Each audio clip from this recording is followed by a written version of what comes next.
উপন্যাস ডায়েরি চ্যানেলের পক্ষ থেকে আপনারা শুনছেন বাঁধন রূপের অধিকারী। লিখেছেন সুমি চৌধুরী। কণ্ঠে আমি তাসনুভা। পর্ব ৭। রূপা। মেয়েটি আর কেউ নয়, স্বয়ং রূপা। বাঁধন মনে মনে যা সন্দেহ করেছিল সব সত্যি করে এই রহস্যময়ী মেয়েটি রূপাই হলো। বাঁধন অবলোক তাকিয়ে থেকে সেই মায়াবী মুখখানার দিকে, যে মুখটা দেখার জন্য গত কয়েকটা দিন ধরে সে ভেতরে ভেতরে চাতক পাখির মতো ছটফট করেছে। বাঁধনের সেই তীব্র নেশাতুর চাহনি রূপা আর সহ্য করতে পারে না। তার বুকের ভেতরটা ভয়ে আর লজ্জায় তোড়পাড় হতে থাকে। নিজেকে মুক্ত করার জন্য সে ছটফট করতে শুরু করে, কিন্তু বাঁধন তাকে কিছুতেই ছাড়ে না। রূপা তখন বাকল হয়ে ফিসফিসিয়ে বলে, ছাড়ুন প্লিজ, আমাকে ছাড়ুন। তবুও বাঁধন তাকে ছাড়ে না, বরং বুকের সাথে আরও শক্ত করে জড়িয়ে নেয়, যেন ছেড়ে দিলেই মেয়েটি আবার চিরতরে হারিয়ে যাবে। কোনো উপায় না পেয়ে রূপা নিরুপায় হয়ে হুট করে বাঁধনের ঘাড়ের ওপরে নিজে ধারালো দাঁত দিয়ে সজোরে একটা কামড় বসিয়ে দেয়। তীব্র এই ব্যথায় কেঁকে ওঠে বাঁধন। উফ! ব্যথার চোটে তার হাতের শক্ত বাঁধনটা মুহূর্তের জন্য কিছুটা আলগা হয়ে আসে। আর ঠিক এই সুবর্ণ সুযোগটা রূপা এক ঝটকায় নিজেকে ছাড়িয়ে নেয়। সে আর এক সেকেন্ডও পেছনে না তাকিয়ে সোজা ঘন জঙ্গলের অন্ধকারের দিকে তীব্র গতিতে দৌড় দেয়। রূপার চলে যাওয়ার পথের দিকে তাকিয়ে থাকে বাঁধন। তার ঠোঁটের কোনো এক অদ্ভুত তৃপ্তির হাসি ফুটে ওঠে। সে নিজের রক্তাক্ত ঘাড়টা হাত দিয়ে চেপে ধরে মনে মনে বলে, পালিয়ে আর কোথায় যাবি রূপা? আজ এই রাত থেকে আমি তোকে আমার মনের মণিকণ্ঠায় বন্দি করে নিলাম।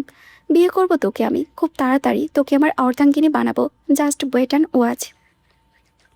রূপা দেখতে দেখতে জঙ্গলের নিবিড় অন্ধকারে মিলিয়ে যায়। ঠিক তখনই আলতাফ মাহমুদ একদল পুলিশ ফোর্স নিয়ে হন্তদন্ত হয়ে ওখানটায় দৌড়ে আসেন। মাটিতে রক্তারক্তি অবস্থায় বাঁধনকে ওভাবে পড়ে থাকতে দেখে তিনি চরম উদ্বেগে বডি ঝুঁকিয়ে বলে, বাঁধন, বাঁধন, তুমি ঠিক আছো? What happened to you? বাঁধনের চোখের সামনে তখন চারিপাশে দুনিয়াটা ক্রমশ ঝাপসা হয়ে আসছে। মাথার ক্ষতটা দিয়ে অনবরত রক্ত ঝরেছে। সে কোনো মতে ভারী হয়ে আসা চোখ দুটো মেলে আলতাফ মাহবুবের দিকে তাকায়। অত্যন্ত দুর্লভ ভাঙা গলায় বলে, কিছু হয়নি আমার, I am absolutely fine sir. কথাটা শেষ করতে করতেই বাঁধনের চোখের পাতা দুটো পুরোপুরি বুঝে আসে। সে একটানে নিজের জ্ঞান হারিয়ে ফেলে। তারপর আর কোনো কিছুই মনে নেই। চারিপাশে এক বিরাট অন্ধকারে তলিয়ে যায়। সকালবেলা করা শ্যাম্পুর তীব্রঘানে মাঝপথেই ভেঙে যায় ইস্তিয়াকের অদ্ভুত ঘুমটা। চোখে মুখে একরাশ বিরক্তি নিয়ে কোনো মতে চোখ মেলে সে সামনে তাকায়। ড্রেসিং টেবিলের আয়নার সামনে দাঁড়িয়ে আপন মনে মাথার ভেজা চুল মোছে সীমা।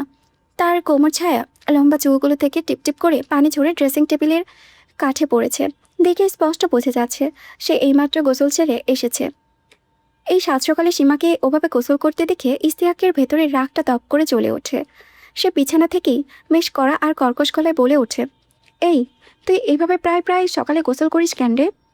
নিঝুম ঘরে হুট করে ইস্তিয়াকের অমন চৌড়া কণ্ঠস্বর শুনে চমকে ওঠে সীমা। সে আয়না থেকে নিজের নজর সরিয়ে চট করে সামনে ঘুরে তাকায়। ইস্তিয়াক চরম বিরক্তি আর রাগ নিয়ে বিছানায় বসে তার দিকে তাকিয়ে আছে। সীমা ফর্সা, নিষ্পাপ মুখটা মুহূর্তের মধ্যে ফ্যাকাশে হয়ে যায়। সে হাতের তোয়ালেটা চিপতে বেশ জড়সড় আর কাঁপা গলায় বলে, আসলে ওটা। ইস্তিয়াক আর কোনো কথা শোনার আগে বিছানা থেকে সজোরে ঝাড়া দিয়ে উঠে দাঁড়ায়। তার লম্বা সুঠাম শরীরটা নিয়ে রাগে গজগজ করতে করতে সে সীমার একদম মুখোমুখি এসে দাঁড়ায়। কোনো কিছু ভাবার সুযোগ না দিয়ে সে এক ঝটকায় সীমার নরম দুটো গাল নিজের দুই শক্ত আঙ্গুলে চেপে ধরে নিজের দিকে টানে। সীমার চোখের দিকে নিজের ক্রূর দৃষ্টি স্থির রেখে অত্যন্ত কড়া স্বরে ইস্তিয়াক বলে, আই টোল্ড ইউ বিফোর, তোকে বলেছিলাম না এভাবে সকালে গোসল করতে, যেন তোকে আর না দেখি কখনো। আমার কথা কানে যায় না? হুট করে কেমন গালে এমন শক্ত হাতের চাপা পড়ায় চোখ মুখ কুচকে ফেলে সীমা। তার ফর্সা গাল দুটো ইস্তিয়াকের আঙ্গুলের চাপে লাল হয়ে ওঠে।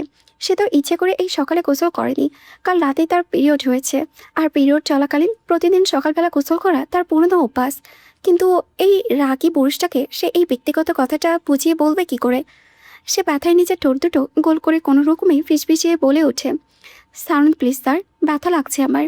ইস্তিয়াকের জোয়াল আরও শক্ত হয়ে ওঠে। চোখের মণি দুটো রাগে কুকড়ে যায়। সে সীমার মুখের কাছে এসে গর্জে উঠে বলে, হাউ ডেম ইট! আমার কথা অমান্য করার সাহস কি করে হয় তোর? সীমা নিচে ভেজা চোখ দুটো মেলে আকুল সুরে বোঝানোর চেষ্টা করে, আমি আপনার কথা অমান্য করিনি আসলে। তার কথা শেষ হওয়ার আগেই ইস্তিয়াক আঙ্গুলের চাপ আরও জোরে বাড়িয়ে দিয়ে ধমকের সুরে বলে ওঠে, শাট আপ, একদম চুপ।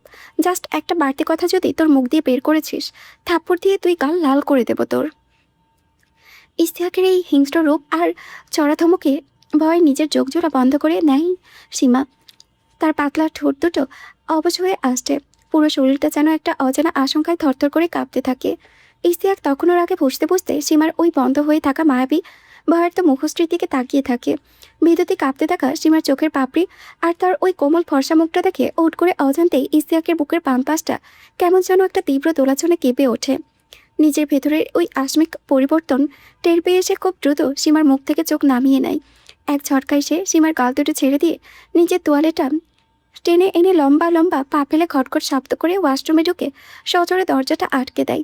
সীমা স্তব্ধ হয়ে যায়, তার যাওয়ার দিকে তাকিয়ে থাকে।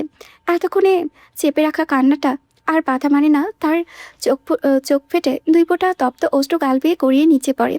কেন জানি আজ তার মনের গহীনে থেকে এক তীব্র হাহাকার জেগে ওঠে। তার মনে হতে থাকে সে হয়তো ইশতিয়াকের জীবনে কেবলই একটা বাড়তি বোঝা, একটা চরম বিরক্তিকর জিনিস ছাড়া আর কিছুই না। কোনো অধিকার ছাড়া সে শুধু শুধু এই মানুষটার সংসারে পড়ে আছে। দুপুর 12টার দিকে বাঁধনের জ্ঞান ফিরে সে ধীরে ধীরে চোখের পাতা দুটো এক করে। চারিপাশে চেরা পরিচিত পরিবেশটা দেখে বুঝতে বাকি থাকে না যে হাসপাতালের একটা কেবিনে শুয়ে আছে, মাথায় সাদা ব্যান্ডেজে মোড়ানো। তার বেডের ঠিক পাশে চিন্তিত মুখে বসে আছে আহসান রহমান এবং আকাশ। বাঁধনকে চোখ খুলে দেখতে আহসান রহমান দ্রুত কিছুটা ঝুঁকিয়ে সে নরম গলায় বলে, এখন কেমন লাগছে বাঁধন? মাথায় কি খুব বেশি পেইন হচ্ছে? বাঁধন আলতো করে না সূচক মাথা নাড়ায়। তাকে বেশি কথা বলতে না দিয়ে আকাশ তড়িঘড়ি করে কেবিন থেকে বেরিয়ে ডক্টরকে ডেকে নিয়ে আসে। ডাক্তার কিছু রিপোর্ট নিয়ে হাতে নিয়ে কেবিনে প্রবেশ করতেই আহসান রহমান বেশ উদ্বিগ্ন গলায় জিজ্ঞেস করে, ডাক্তার সব কিছু ঠিক আছে তো? মাথায় গভীর কোনো ইনজুরি হয়নি তো? ডাক্তার রিপোর্টের ফাইলটা ভালো করে পর্যবেক্ষণ করে আশ্বস্ত করার ভঙ্গিতে বলে, না, ফর্চুনেটলি আঘাতটাও খুব বেশি গভীরে যেতে পারেনি, সো ভয়ের কিছু নেই। তবে প্রেকশনের জন্য কিছুদিন এবং আমাদের আরেকটিবার সিটি স্ক্যান করাতে হবে। আহসান রহমান স্বস্তির নিঃশ্বাস ফেলে বলে, অবশ্যই ডক্টর, আমি কিছুদিন পরেই ওকে আবার নিয়ে আসবো। ডাক্তার কেবিন থেকে চলে যেতেই বাঁধন সোজা আকাশের দিকে তাকায়। নিজের এই অবস্থার মাঝেও তার ভেতরের দায়িত্বশীল এসপি সত্তাটা জেগে ওঠে। সে কিছুটা ভাঙা গলায় জিজ্ঞেস করে, অখিল কেমন আছে? আর বাকি পুলিশ ফোর্সরা কেমন আছে এখন? আকাশ বাঁধনের পাশে এসে দাঁড়িয়ে শান্ত গলায় উত্তর দেয়, এভরিথিং ইজ আন্ডার কন্ট্রোল। সবাই মোটামুটি সুস্থ আছে, যার যার কেবিনে রেস্ট নিচ্ছে। অখিলের কন্ডিশনও এখন স্টেবল। সবাই ভালো আছে শুনে বাঁধন আর কোনো কথা বাড়ায় না। সে ক্লান্ত শরীরটা এড়িয়ে দিয়ে চুপচাপ চোখ দুটো বন্ধ করে দেয়। তবে চোখ বন্ধ করতেই মুহূর্তের মধ্যে তার সজাগ মনটা আয়নায় ভেসে ওঠে কাল রাতের সেই রূপার মায়াবী মুখমণ্ডল। বুকের ভেতরে হার্টবিটটা এক অদ্ভুত দোলাচনে আচমকা কেঁপে ওঠে বাঁধনের। কেবিনের শান্ত পরিবেশে সেভাবেই চোখ বন্ধ থাকা বাঁধনের ঠোঁটের কোণে আবারও এক চিলতে রহস্যময় হাসি, তৃপ্তির হাসি ফুটে ওঠে। বিকেলে 4টার দিকে বাঁধনকে হাসপাতাল থেকে ছুটি দেওয়া হয়। ছাড়া পাওয়া মাত্রই বাঁধন কারোর জন্য অপেক্ষা না করে দ্রুত আকাশের গাড়ির ড্রাইভিং সিটে গিয়ে বসে পড়ে। তার এই কাণ্ড থেকে আকাশ বিচলিত কণ্ঠে গলায় বলে, বাঁধন, তোর শরীর এখন পুরোপুরি রিকভার করেনি। এই অবস্থায় ড্রাইভিং করলে যদি কোনো প্রবলেম হয়, তুই প্লিজ পাশে গিয়ে বস, আমি চালাচ্ছি, কোনো সমস্যা নেই। কথা না বাড়িয়ে গাড়িতে ওঠ। বাঁধনের সেই তপ্ত আর রাগী চাহনি দেখে আর কথা বাড়ানোর সাহস পেল না আকাশ। সে চুপচাপ বাধ্য ছেলের মতো পাশের সিটে বসে আছে। বাঁধন কোনো দিকে না তাকিয়ে গাড়ি স্টার্ট দিয়ে হাই স্পিডে ড্রাইভিং শুরু করলো। গাড়ি নিয়ে কিছুটা দূরে আসতেই বাঁধন হুট করে সামনের দিকে তাকিয়ে বেশ গম্ভীর গলায় প্রশ্ন করে, আনন্দমোহন কলেজে রূপা কোন হোস্টেলে উঠেছে? চলন্ত গাড়িতে হুট করে বাঁধনের মুখ থেকে রূপার হোস্টেলের ব্যাপারে এমন প্রশ্ন শুনে আকাশ বেশ কেসে উঠে অবাক হইল। সে বাঁধনের দিকে তাকিয়ে কিছুটা দ্বিধা নিয়ে বলল, সৈয়দা নাফিসা ইসলাম ছাত্রীনিবাস। বাঁধন আর কোনো পাল্টা প্রশ্ন করে না, চুপচাপ স্টিয়ারিং করে অত্যন্ত মনোযোগ দিয়ে ড্রাইভিং করতে থাকে। ওদিকে আকাশ কৌতূহল সামলাতে না পেরে জিজ্ঞেস করে, হঠাৎ এই খোঁজ কেন? তবুও পুরোপুরি নিশ্চুপ থাকে বাঁধন। কিছুক্ষণ পর আকাশের চারিপাশে খেয়াল করে দেখে বাঁধন গাড়ি নিয়ে বাড়ির রাস্তার দিকে যাচ্ছে না, বরং আনন্দমোহন কলেজের রোডের দিকে এগিয়ে যাচ্ছে। সে কিছুটা ঘাবড়ে গিয়ে বলে ওঠে, এদিকে কেন যাচ্ছিস বাঁধন? এটা তো বাড়ির রাস্তা না। বাঁধন কোনো উত্তর দেয় না। সে গাড়ির স্পিড আরও বাড়িয়ে দিয়ে সোজা আনন্দমোহন কলেজের ক্যাম্পাসে উঠে গাড়ি থামায়। ব্রেক কষতেই বাঁধন দ্রুত গাড়ি থেকে নেমে লম্বা লম্বা পা ফেলে কলেজের ভেতরে প্রবেশ করে। তার এমন অদ্ভুত আচরণ দেখে পেছনে পেছনে আকাশে হন্তদন্ত হয়ে ছুটতে থাকে। বাঁধন ছাত্রীনিবাসের নাম ফলকটা দেখে সোজা মেয়েদের হোস্টেলের ভেতরে ঢুকে পড়ে। মাথায় ব্যান্ডেজ বাঁধা এমন একজন সুদর্শন আর লম্বা সুঠাম দেহের পুরুষকে হুট করে মেয়েদের হোস্টেলে ঢুকতে দেখে অনেক ছাত্রী হাঁ করে তার দিকে তাকিয়ে আছে। তাদের চাহনি দেখে মনে হচ্ছে যেন বাঁধনকে এক নজরে কিলে খেয়ে ফেলবে। আকাশ ততক্ষণে পুরো ব্যাপারটা বুঝতে পেরে যে বাঁধন আসলে রূপাকে খুঁজতে এখানে এসেছে। সে পিঠ ঠেলে দৌড়ে এসে সরাসরি বাঁধনের সামনে দাঁড়িয়ে হাঁপাতে হাঁপাতে বলে, 50 নাম্বার রুমে রূপা আছে। আচ্ছা, তুই হুট করে রূপাদের হোস্টেলে কেন আসলি বলবি তো? বাঁধন এবারও কোনো জবাব দেয় না। সে আকাশকে পুরোপুরি ইগনোর করে নিজের মতো সামনে এগিয়ে যায়। আকাশ চেয়ে রেগে গিয়ে তাকে কিছু বলতেও যাবে, তার আগেই বাঁধন করিডোরের নাম্বারগুলো মেলাতে মেলাতে সোজা 50 নাম্বার রুমের সামনে গিয়ে দাঁড়ায়। সে 1 সেকেন্ডও দেরি না করে শক্ত হাতে রুমের দরজায় নক করে কিছুক্ষণের মধ্যেই 50 নাম্বার রুমের দরজাটা একটা মেয়ে খুলে দেয়। দরজায় হুট করে রূপার বদলে অজানা একটা মেয়েকে দেখে গম্ভীরে বিরক্তিতে ভ্রু কুচকায় বাঁধন। ওদিকে সামনে বাঁধনের মতো একজন সুদর্শন আর মাথার ব্যান্ডেজ বাঁধা পুরুষকে দেখে মেয়েটা জাস্ট হা হয়ে যায়। চোখের পলকে না ফেলে হা করে তাকিয়ে থাকে সে। মেয়েটার এমন চাহনি দেখে আরও বেশি বিরক্ত হয় বাঁধন। নিজের আশবাড়ি কড়া কণ্ঠে সে সরাসরি প্রশ্ন করে, রূপা কোথায়? হুট করে বাঁধনের মুখে রূপার নামটা শুনে বেশ চমকে ওঠে মেয়েটা। সে নিজের ঘোর কাটিয়ে আমতা আমতা করে বলে, আমাদের সাথে যেয়ে থাকে ওই রূপার কথা বলেছেন? চোয়াল শক্ত করে সংক্ষিপ্ত উত্তর দেয় বাঁধন, জি। মেয়েটি সাদের দিকে ইশারা করে বলে, ও তো সাদে আছে। কথাটা শোনা মাত্রই 1 সেকেন্ডও দেরি না করে সাদের সিঁড়ি খুঁজে হনহন করে উপরে উঠে আসে বাঁধন। তার এই ঝড়ের গতির সাথে তালে তাল মেলাতে না পেরে পেছনে পেছনে প্রায় দৌড়াতে আসে আকাশ। সাদের তখন রেলিংয়ের গায়ে পিঠ ঠেকিয়ে বৃষ্টি আর রূপা আপন মনে গল্প করছিল। রূপার কোলে শান্ত হয়ে বসে আছে ক্যান্ডি। রূপা খিলখিল করে হাসছে আর পরম আদরে ক্যান্ডির মাথায় হাত বুলোচ্ছে। তার পরনে আজ একটা চমৎকার অ্যাশ রঙের গাউন, সাথে ম্যাচিং করা টাইলস ওড়না। 2 হাতে রিন করে বাজছে ম্যাচিং চুড়ি। লম্বা ফর্সা পিঠ জুড়ে তার ঘন কালো চুলগুলো আজও পুরোটাই ছেড়ে দেওয়া। মাথায় পড়া সাদা রঙে কিউটি একটা বানি হেয়ার ব্যান্ড, আর কানে দুলছে একজোড়া সাদা ঝুমকো। রূপা আজ ইচ্ছে করে একটু জমকালো সেজেছে। হুট করে আজ সাজার খুব শখ হয়েছিল তার, তাই মনের মতো সেজে নিজের শখটা পূরণ করেছে সে। বাঁধন ছাদে পা রাখতেই তার তীক্ষ্ণ চোখজোড়া গিয়ে পড়ে রেলিংয়ের কাছে দাঁড়িয়ে থাকা ওই মায়াবী রূপার দিকে। এক লম্হায় বাঁধনের পা দুটো যেন মাটিতে সাথে আটকে যায়। সে এক দৃষ্টিতে পা থেকে মাথা পর্যন্ত পুরোটা স্ক্যান করে নেয় রূপার। এই পরন্ত বিকেলের আলোয় রূপার ফর্সা মুখটা যেন হীরার মতো চিকচিক করছে। সুন্দরের চেয়েও বহুগুণ সুন্দর লাগছে মেয়েটাকে। বাঁধন মনে হয় সাজলে বোধ হয় মেয়েদের আসলে অন্যরকম অপার্থিব লাগে। সে আর নিজের ভেতরের তীব্র আবেগকে ধরে রাখতে পারে না। লম্বা লম্বা পা ফেলে সে সরাসরি গিয়ে দাঁড়ায় রূপার একদম মুখোমুখি। পাশে দাঁড়িয়ে থাকা বৃষ্টি কিংবা কোলে ক্যান্ডিকে নিয়ে রূপা কিছু বুঝে ওঠার আগেই বাঁধন এক ঝটকায় রূপার নরম হাতটা নিজের শক্ত হাতে পুরো নেয়। রূপার বাদামি চোখ জোড়ায় নিজের তৃষ্ণার্ত চাহনি স্থির রেখে একরোখা গলায় বলে, চল। হুট করে বাঁধনকে চোখের সামনে দেখে আকাশ থেকে পড়ার মতো দশা হয় রূপা আর বৃষ্টি। বাঁধনের ওই চওড়া সুঠাম অবায়ক, কপালে লেপটে থাকা এলোমেলো চুল আর মাথায় সাদা ব্যান্ডেজটা দেখে রূপার বুকের ভেতরটা ধক করে ওঠে। তার ফর্সা মায়াবী মুখটা মুহূর্তের মধ্যে ফ্যাকাশে হয়ে যায়। রূপা নিজের কাঁপতে থাকা পাতলা গোলাপি ঠোঁট দুটো মনোমতো ফাঁক করে বাদামি চোখে একরাশ আতঙ্ক নিয়ে অত্যন্ত জড়সড় গলায় জিজ্ঞেস করে, কোথায়? বাঁধন শক্ত চোয়াল রাগে আরও টানটান হয়ে ওঠে। চোখের তীক্ষ্ণ মণি দুটো স্থির হয়ে যায়। নিজের গভীর পুরুষালী আর রাজবাড়ি কণ্ঠে সে সংক্ষিপ্ত অথচ আদেশসূচক উত্তর দেয়, বাড়ি যাব, চল। ভয়ে রূপার পুরো শরীর কাঁপতে থাকে। তার ফর্সাকালে এক অদ্ভুত বিষণ্ণতা ফুটে ওঠে। সে নিজের নরম হাতটা বাঁধনের শক্ত লোহার মতো মুঠো থেকে ছাড়ানোর জন্য আপ্রাণ চেষ্টা করতে করতে বেশ বাকু সুরে বলে ওঠে, আমি যাব না, ছাড়ুন আমাকে। রূপার এই অস্বীকৃতি আর ছটপটানি দেখে বাঁধনের ভেতরে একরোখা জেদটা যেন মুহূর্তে মাথাচাড়া দিয়ে ওঠে। সে আর 1 সেকেন্ডও কথা না বাড়িয়ে কোনো কিছু বুঝে ওঠার আগেই এক ঝটকায় রূপাকে নিজের চওড়া কাঁধের উপরে তুলে নেয়। সাথে সাথে উল্টোভাবে ঝুলে পড়ে রূপা। তার ঘন কালো লম্বা চুলগুলো বাতাসে এলোমেলো হয়ে নিচের থেকে দুলতে থাকে। এই কাণ্ডে তার কোল থেকে কাণ্ডি ছিটকে নিচে পড়ে যেতে নিলে পাশে দাঁড়িয়ে থাকা আকাশ চট করে ছোঁ মেরে কাণ্ডিকে শূন্যে ধরে ফেলে। রূপা বাঁধনের শক্ত পিঠে নিজের ফর্সা হাত পা ছুটতে ছুটতে চরম ক্ষোভ আর লজ্জায় মুখ লাল করে চিৎকার করে বলতে থাকে, হোয়াট ইজ ইউর প্রবলেম? সমস্যা কি আপনার? আমাকে কেন এভাবে ধরে বেঁধে নিলেন কেন? নামান বলছি, জাস্ট নামান আমাকে। রূপার কোনো চেঁচামেচি, কোনো আকুতি বাঁধনের কানে পৌঁছায় না। সে কোনো কথা না বলে নিজের লম্বা লম্বা পা ফেলে রূপাকে কাঁধে নিয়ে ছাদ থেকে নেমে যায়। সাথে বৃষ্টি তখনও হাঁ করে পাথরের মূর্তির মতো দাঁড়িয়ে থাকে।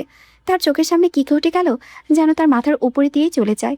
আকাশ বৃষ্টির এমন হাঁ করা অবস্থা দেখে নিজের ঠোঁট দুটো চিপকে ফিক করে হেসে দেয়। পরক্ষণে নিজের রূপ পাল্টে মুখাবয়বটা একদম গম্ভীর করে ছন্দ গাম্ভীর্য নিয়ে বলে, এখন কি তোমাকেও কাঁধে নিতে হবে? আচমকা আকাশের মুখ থেকে এমন একটা কথা শুনে ধরপড়িয়ে কেঁপে ওঠে বৃষ্টি। এইন প্রশ্নে সে রীতিমতো ভ্যাবাচাকা খেয়ে যায়। ফর্সা গোলকাল মুখটা লজ্জায় লাল হয়ে ওঠে। সে নিজে বড় বড় চোখ দুটো গোল গোল করে তাকিয়ে কাঁপা কাঁপা গলায় বলে, কি কি বলছেন স্যার?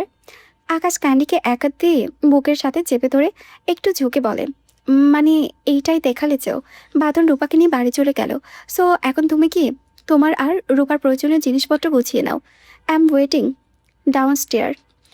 বৃষ্টি নিজের ওনার কোলটা আঙ্গুলে জড়াতে জড়াতে আমতা আমতা করে বলে, আচ্ছা স্যার বলে উল্টো করে পা বাড়ায় বৃষ্টি। কিন্তু তাড়াহুড়ো করে পা দুটো এগোতেই ও হুট করে পায়ের স্যান্ডেলটা পিছলে পা মচকে যায় এবং সে সজোরে মাটির দিকে পড়ে যেতে নেয়। ঠিক তখনই বিদ্যুৎ গতিতে আকাশ তার এক হাতটা দিয়ে কান্ডিকে শক্ত করে ধরে রেখে অন্য হাতটা বাড়িয়ে সজোরে বৃষ্টির সরু কোমরটা জড়িয়ে ধরে নিচের দিকে টেনে ফেলে।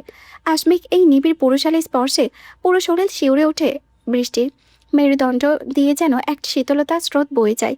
সে ভয় আর লজ্জায় চোখ বড় বড় করে শক্ত করে বন্ধ করে নেয়। তার বুকটা তখন কামড়ের হাঁপড়ের মতো ফরফর করতে থাকে। আকাশ তখন পুরোপুরি একধানে বৃষ্টির সেই বন্ধ চোখে কড়া ফর্সা নিষ্পাপ মুখশ্রীর দিকে তাকিয়ে থাকে। তার কপালে এসে পড়া দুই একটা চুল আহত করে কাঁপছে। মুহূর্তে ওভাবে তাকিয়ে থাকার পরও আকাশের নিচের মুখভঙ্গিতে একটা চরম বিরক্তিকর লুক এনে বেশ কড়া গলায় বলে, আই মিন চোখ কোথায় রেখে হাঁটো তুমি? আকাশের এই জমকালো সুরে কেঁপে উঠে ঝট করে চোখ খুলে ফেলে বৃষ্টি।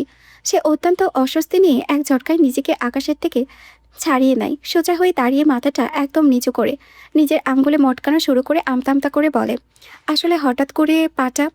তার কথায় শেষ করার আগেই আকাশ নিজের দুই হাতটা তুলে থামিয়ে দিয়ে গম্ভীর গলায় বলে, যাও।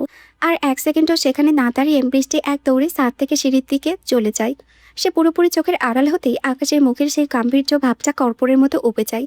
সে আশেপাশে তাকিয়ে দেখে ছাড়া আর কেউ নেই। অমনি সে হুট করে ক্যান্ডিকে দুই হাতে শূন্য তুলে ধরে আনন্দের চোটে নাচতে শুরু করে দেয়। সাথের মাঝখানে ক্যান্ডিকে নিয়ে গোল গোল হয়ে নাচতে নাচতে সে উন্মাদের মতো বলতে থাকে, ইয়েস ইয়েস, এইবার বাঁধন একটা কাজের মতো কাজ করেছে। দ্যাটস মাই বয়, ও মা দোস্ত, লাভ ইউ সো মাচ। অন্যদিকে বাঁধন রূপাকে কাঁধে নিয়ে হনহন করে নিচে নেমে পার্কিং লটে থাকা গাড়ির কাছে চলে এসেছে। পুরো পথ রূপা অনবরত হাত পা ছুঁড়েছে আর তার পিঠে কিল মারতে মারতে আকুল হয়ে বলেছে, ছাড়ুন আমাকে প্লিজ, আমি আর ওই বাড়িতে যাব না। আমার ওই বাড়িতে থাকার কোনো অধিকার নেই। গাড়ির সামনে এসে বাঁধন এক ঝটকায় কাঁধ থেকে নামিয়ে দেয় রূপাকে। রূপার পায়ের নিচে মাটি পেয়ে সোজা হয়ে দাঁড়ানোর আগেই বাঁধন বিদ্যুৎ গতিতে তাকে গাড়ির বডির সাথে শক্ত করে চেপে ধরে। দুজনের দূরত্ব শূন্যই কোটায়। বাঁধনের নজর তীক্ষ্ণ, জ্বলন্ত চোখজোড়া রূপার বাদামি চোখের উপরে স্থির রেখে অত্যন্ত গভীর তপ্ত গলায় বলে, হোয়াট ডিড ইউ জাস্ট সে? কি বললি তুই? তোর অধিকার নেই ওই বাড়িতে। স্বভাব মতোই আজকেও বাঁধনের এত নিখুঁত পুরুষালী স্পর্শ, তার গায়ের কড়া গন্ধ আর শরীরের উত্তাপে পুরো শরীর অবশ হয়ে আসছে রূপার। বুকের ভেতরে হার্টবিটটা এত জোরে আছাড় খাচ্ছে যে তার ফর্সা সরু গলা কাঁপিয়ে দম বন্ধ হয়ে আসতে চাইছে। রূপা নিজের মনে অস্থির হয়ে ওঠে, এই পুরুষটা কি কোনো জাদু জানে? না হলে এই মানুষটা এত কাছে আসলে সে প্রতিবার এভাবে অসাড় হয়ে যায় কেন? রূপাকে স্তব্ধ আর নিশ্চুপ হয়ে থাকতে দেখে বাঁধন ভেতরে অস্থিরতা আরও বেড়ে যায়। সে রূপার কোমরে দুই হাত রেখে তাকে আরও শক্ত করে গাড়ির বডির সাথে চেপে ধরে। বাঁধনের চওড়া শরীরের পুরো ভারী রূপা পেছনের দিকে কিছুটা হেলে যায়। তার কানের দুল দুটো রিনরিন করে কেঁপে ওঠে। বাঁধন আরও কিছুটা ঝুঁকে আসে রূপার ফর্সা মুখের প্রতিটি ভাঁজে আর কাঁপতে থাকা ঠোঁটটার দিকে তাকিয়ে দাঁতে দাঁত চেপে বলে, I am asking you something. কি বলেছি শুনতে পাচ্ছিস না? রূপা নিজের অবশ হয়ে আসা শরীরে আর থমকে যাওয়া দম কোনো মতে এক করে ফর্সা মুখটা সামান্য ফিরিয়ে চোখ বুজে চরম অভিমানী সুরে বলে ওঠে, যা বলছি সত্যি বলছি, আমার কোনো অধিকার নেই ওই বাড়িতে। নিজের তৃষ্ণা তো অমনীয় চোখটা জোড়া রূপার বাদামি চোখের ওপরে গেঁথে দেয় বাঁধন। তার ফর্সা অভিমানী মুখের প্রতিটি ভাঁজে নিজের অধিকারের ছোঁয়া মেখে নিশাতুর কণ্ঠে বলে, অধিকার নেই, অধিকার দিয়ে দেব আমি, তীরান্দাজিনী। হুট করে এই ভরদুপুরে জনসম্মুখে বাঁধনের মুখে নিজের জীবনের সবচেয়ে বড় গোপন পরিচয়টা শুনে তীব্র একটা বিস্ময়ে আকাশ থেকে পড়ার মতো দশা হলো রূপার। তার ফর্সা কপাল জুড়ে একরাশ ভীতি আর অবাক করা রেখা ফুটে ওঠে। সে নিজের ভেজা চোখের পাতা দুটো বড় বড় করে ভ্রু কুচকে কাঁপা কাঁপা গলায় জিজ্ঞেস করে, তীরান্দাজিনী মানে কি বলছেন আপনি? বাঁধন নিজের ঠোঁটে করে এক চিলতে রহস্যময়ী ক্রূর হাসি ফুটিয়ে বলে, সে রূপার ফর্সা অবয়বটার আরও কাছে ঝুঁকে আসে, এতটাই কাছে যে তার ঠোঁট দুটো প্রায় রূপার কাঁপতে থাকা পাতলা গোলাপি ঠোঁটের উপরে এসে আছাড় খায়। বাঁধন তার তপ্ত ও পুরুষালী নিঃশ্বাসে রূপার মুখের ফেলে ফিসফিসিয়ে বলে, যে নিখুঁতভাবে তীর মারতে জানে, যার লক্ষ্য আর কৌশল কখনো ভুল হয় না, তাকে তীরান্তিজিনী ছাড়া আর কি বলা যায়? You can't hide anymore. মুহূর্তের মধ্যেই পুরো শরীর কেঁপে ওঠে রূপার। সে ভুলে গিয়েছিল যে গত রাতে এবং তার আগেও দুই দুর্ধর্ষ স্পিরিট জীবনে বাঁচাতে গিয়ে তার কঠিন সত্য এই পুরুষের সামনে ফাঁস হয়ে গিয়েছে। নিজের পরিচয় গোপন রাখার একটা তীব্র আকাঙ্ক্ষা এবার তাকে গ্রাস করে। সে পরণপরে নিজের দুটো ফর্সা হাত দিয়ে বাঁধনের শক্ত লোহার মতো চওড়া বুকে ধাক্কা দিতে দিতে অবাধ্য সুরে এনে বলে, আমি কোনো তীরান্দিজিনী নই, বানিয়ে কথা বলবেন না, ছাড়ুন আমাকে। বাঁধন তার এই ছটফটানিকে পাত্তাই দেয় না, বরং নিজের শরীরের ভরে রূপাকে গাড়ির সাথে আরও নিবিড়ভাবে পিষে ধরে। তার চোয়াল আরও শক্ত ও গম্ভীর কণ্ঠে এক অনমনীয় আদেশে ফুটে ওঠে। সে বলে, ছাড়ার জন্য তো তোকে ধরিনি, আমাকে রাগিয়ে দেওয়ার আগে ভালো মেয়ের মতো চুপচাপ গাড়িতে ওঠ। Don't test my presence. রূপার ভেতরে জেদ আর অভিমানটা আবারও যেন বাঁধনের এই ধমকে কয়েকগুণ বেড়ে তপ করে চলে ওঠে। সে নিজের ছলছল করা বাদামি চোখ দুটো সরাসরি বাঁধনের চোখের ওপরে স্থির রাখে। ফর্সা মুখটা উঁচিয়ে অত্যন্ত একরোখা ও অবাধ্য গলায় বলে ওঠে, উঠবো না আমি। কি করবেন আপনি? মারবেন আমাকে? মারুন, মার খাবো, তবুও আমি আর কোনোদিন ওই বাড়িতে যাব না। রূপার এই অবাধ্য আর জেদি চোখের নিচে দিকে তাকিয়ে তীক্ষ্ণ দৃষ্টি স্থির রাখে বাঁধন। দুজনের নিঃশ্বাস তখন এক হয়ে মিশে যাচ্ছে। বাঁধন নিজের গলার স্বর আরও নিচু আর গম্ভীর করে চোখে চোখ রেখে বলে, মারবো। রূপা নিজের ভরসাকালে জমে থাকা জেদ আর চোখের জল নিয়ে এক চুলো নাদমে বলে, মারুন। Are you sure? রূপার মুখের উপরে অবাধ্য আর জেদি ভাবটা দেখে রেগে আগুন হয়ে যায় বাঁধন। নিজের শক্ত চওড়া হাতটা সজোরে থাপ্পড় মারার জন্য শূন্য উঁচিয়ে ধরে। সামনে এমন রুদ্রমূর্তি দেখেও নিজের স্বভাবজাত জেদ থেকে এক চুলো নড়ে না রূপা। সে ভয়ে চোখ দুটো বন্ধ করে নেয় না, বরং নিজের ফর্সা মুখটা উঁচিয়ে বুক টান টান করে বাঁধনের চোখের দিকে অপলক তাকিয়ে থাকে। মাথার উপরে উঁচিয়ে ধরা হাতটা ঠিক তখনই তীব্র গতিতে রূপার ফর্সা গাল বরাবর নেমে আসে বাঁধনের, কিন্তু গালের ঠিক কয়েক ইঞ্চি দূরত্বে আসতেই নিজের থাপ্পড় মারা ভঙ্গিটা এক লম্হায় বদলে ফেলে। সজোরে আঘাত করা বদলে সে অত্যন্ত আলতো পরম মমতায় নিজের হাতের তালুটা রূপার নরম ফর্সা গালের উপরে স্থাপন করে। হঠাৎই অপ্রত্যাশিত আর নিবিড় স্পর্শে পুরো শরীর রিনরিন করে কেঁপে ওঠে রূপার। তার গালে যেন এক অদ্ভুত উষ্ণ স্রোত বয়ে যায়। সে নিজের বড় বড় বাদামি চোখজোড়া মেলাতেই দেখে বাঁধনের চোখের সেই জ্বলন্ত রাগটা উবে গিয়ে সেখানে এক গভীর নেশাতুর মায়া খেলা করেছে। রূপার ফর্সা গালের উপরে নিজের বুড়ো আঙ্গুল দিয়ে আলতো করে স্লাইড করতে করতে নিজের গভীর পুরুষালে কণ্ঠস্বরটা একদম নরম করে ফিসফিসিয়ে বলে ওঠে বাঁধন, রাগ করে না জান বাচ্চা, লেটস গো হোম, বাড়ি চল। থমথমে পরিস্থিতি মাঝে বাঁধনের মুখে এমন অদ্ভুত তীব্র ভালোবাসা মাখানো জান বাচ্চার শব্দটা শুনে গভীর বিস্ময়ে একেবারে আকাশ থেকে পড়ার মতো দশা হয় রূপার। তার ফর্সা মায়াবী মুখটা থমকে যায়, চোখের মণি দুটো ছানা পড়া হয়ে যায়। এই দুধর্ষ করা মেজাজের লোকটা হুট করে তাকে কি বলে ডাকছে সেটা নিজের কানকেও যেন বিশ্বাস করতে পারে না রূপা। হা করে রূপাকে নিজের দিকে তাকিয়ে থাকতে দেখে ঠোঁটের কোণে একটা বাঁকা হাসি ফুটিয়ে তোলে বাঁধন। রূপার সেই মায়াবী স্তব্ধ হয়ে যাও ফর্সা মুখটার দিকে নিজের নেশাতুর চোখ জোড়া স্থির রেখে রসিকতার সুরে বলে, বাড়ি গিয়ে যত ইচ্ছে দেখিস আমাকে, আই এম অল ইয়োর্স। এখন আর কথা না বাড়িয়ে গাড়িতে ওঠ।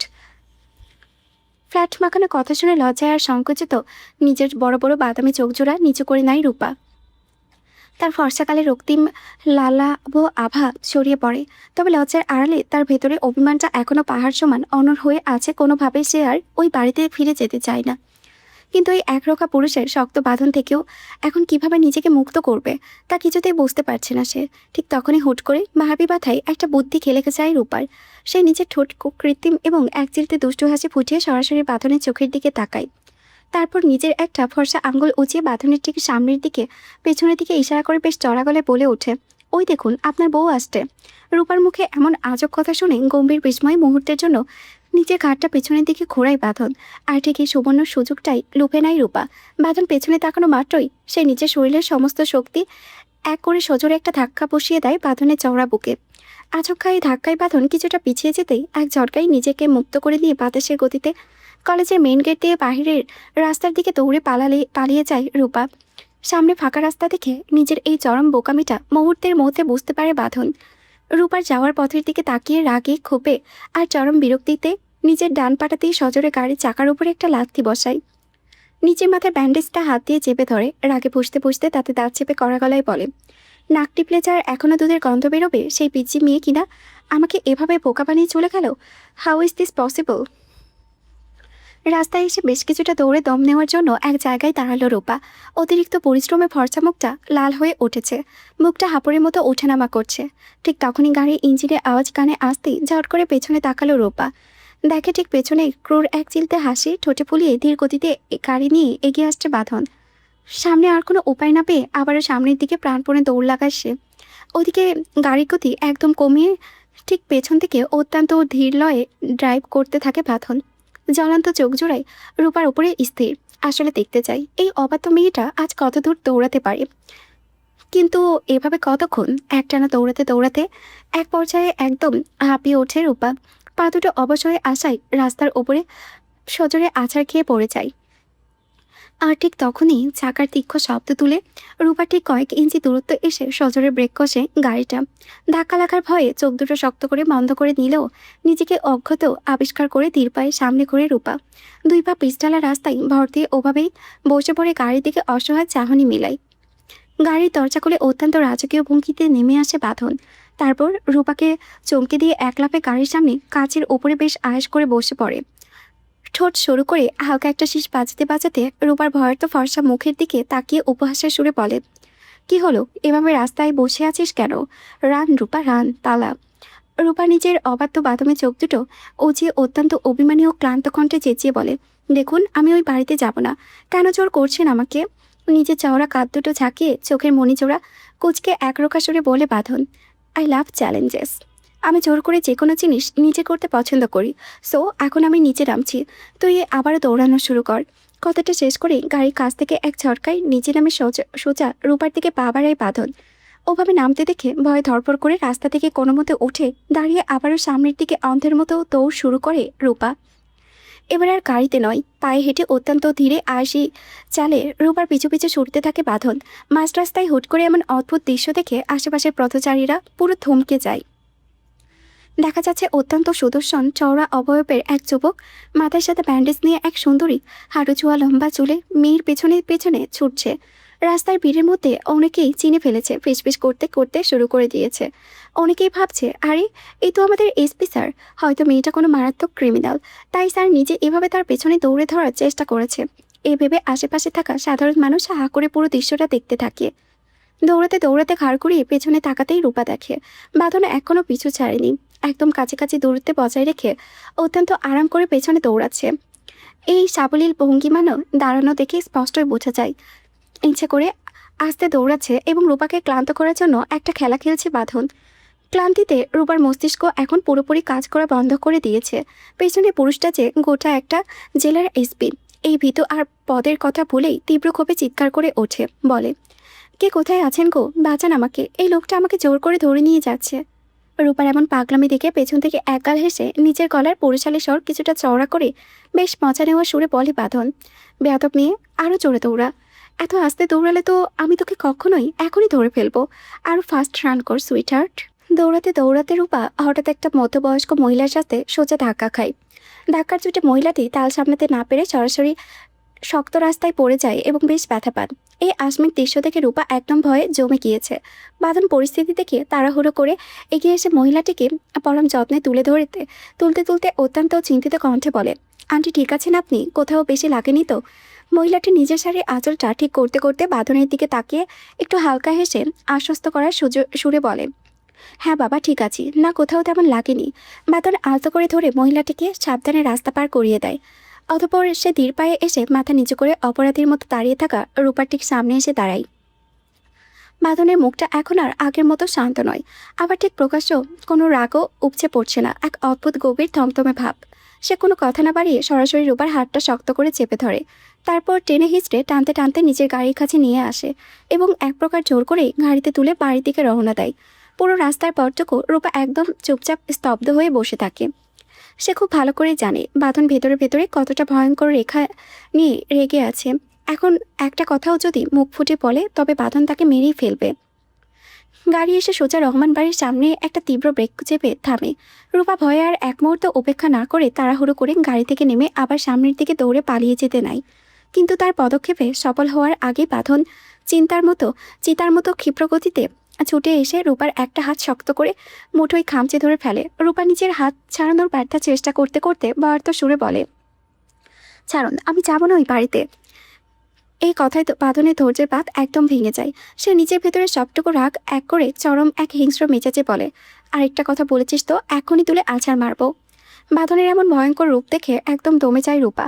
সে নিজের ভেতরে তীব্র আতঙ্কে চেপে কোনো মতে কাঁপা কাঁপা কণ্ঠে বলে, আমি।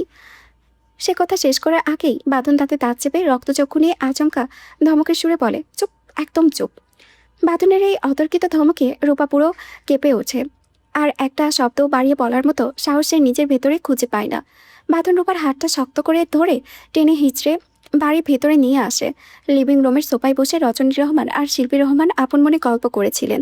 হুট করে বাঁধনের সাথে রূপাকে এভাবে হন্তদন্ত হয়ে ঢুকতে দেখে তারা দুজনই থমকে গেলেন। বাঁধন তখনও রূপার হাতটা লোহার মতো শক্ত করে চেপে ধরে আছে, আর রূপা অপরাধের মতো মাথা নিচু করে দাঁড়িয়ে কাঁপছে। শিল্পী রহমান সোফা থেকে উঠে দ্রুত পায়ে এগিয়ে এসে বেশ অবাক উদ্বিগ্ন সুরে বলে, কি হয়েছে বাঁধন? এভাবে রূপার হাত ধরে আছিস কেন? বাঁধন কোনো জবাব না দিয়ে জ্বলন্ত চোখে সরাসরি রূপার দিকে তাকিয়ে একদম ঠান্ডা মেজাজে বলে, রুমে যা। রূপা ভয় পায় আর অপমানে ঠায় এক জায়গায় দাঁড়িয়ে থাকে। তার পা যেন মাটির সাথে আটকে গিয়েছে। রূপাকে ওভাবে দাঁড়িয়ে থাকতে দেখে বাঁধন নিজের কণ্ঠের পুরো জোর ঢেলে চরম ধমকের সুরে বলে, তোকে রুমে যেতে বলছি না আমি। এক দৌড়ে রুমে চলে যায় রূপা। রজনী রহমান যেন কথা বলার মতো কোনো ভাষায় খুঁজে পাচ্ছেন না। হুট করে বাঁধন কেন ওভাবে রূপাকে টেনে হিঁচড়ে নিয়ে আসলো সেই হিসাব মিলাতেই পারছেন না। লিভিং রুমের সোফায় ধপ করে বসে পরে ক্লান্ত শরীরটা এলিয়ে দেয় বাঁধন। শিল্পী রহমানের দিকে তাকিয়ে একদম হাঁপানোর সুরে বলে, কাকিয়া, এক গ্লাস ঠান্ডা পানি দাও তো। শিল্পী রহমান আর এক মুহূর্ত দেরি না করে তাড়াহুড়ো করে ডাইনিং টেবিল থেকে গ্লাস ভরে ঠান্ডা পানি নিয়ে এসে বাঁধনের হাতে দিলেন। তীব্র তৃষ্ণায় একযোগে পুরো পানি শেষ করে ফেলে বাঁধন। ঠিক এই থমথমে পরিস্থিতির মধ্যে আকাশ আর বৃষ্টি বাড়ির সদর দরজা দিয়ে ভেতরে প্রবেশ করে। পানি খাওয়া শেষ হতেই বাঁধন চুপচাপ সোফা থেকে উঠে নিজের রুমের দিকে চলে যায়। রজনী রহমান অধৈর্য হয়ে দ্রুত পায়ে এগিয়ে এসে বৃষ্টির একদম মুখোমুখি দাঁড়িয়ে উৎসুক সুরে বলেন, কি হয়েছে বৃষ্টি? বাঁধন এভাবে হুট করে রূপাকে কেন নিয়ে আসলো? বৃষ্টি নিজের কাঁধের ব্যাগটা সোফায় নামিয়ে রেখে বেশ বিভ্রান্ত সুরে বলল, আন্টি, আমিও ঠিক বুঝতে পারছি না। হুট করে ভাইয়াকে রূপাকে ওখান থেকে সোজা তুলে নিয়ে আসলো। পাশে দাঁড়িয়ে থাকা আকাশ নিচে পকেটে হাত ঢুকে রজনী রহমানের দিকে তাকায়। ঠোঁটের কোণে একটা হালকা ধূর্ত হাসি ফুটিয়ে বেশ কড়া মেজাজে বলে, বাড়ির মেয়ে বাড়িতেই থাকবে, বাইরে থেকে কেন পড়াশোনা করবে? ঠিক এই কারণেই বাঁধন ওকে নিজের দায়িত্বে এখানে নিয়ে এসেছে। আরও কোনো প্রশ্ন আছে চাচি? আকাশের মুখে এমন অপর জবাব দেওয়া শুনে রজনী রহমানের চোখ কপালে উঠে গেল। নিজের কানকেও যেন ঠিক বিশ্বাস করতে পারছেন না। যে বাঁধন এতদিন রূপাকে দু চোখে দেখতেই পারতো না, সহ্য করতেই পারতো না, সেই বাঁধন কিনা আজ রূপাকে এই বাড়ির মেয়ে বলে স্বীকৃতি দিয়ে দিল। রাতের বেলা বাড়ির সবাই এক এক করে ডাইনিং টেবিলে এসে বসে।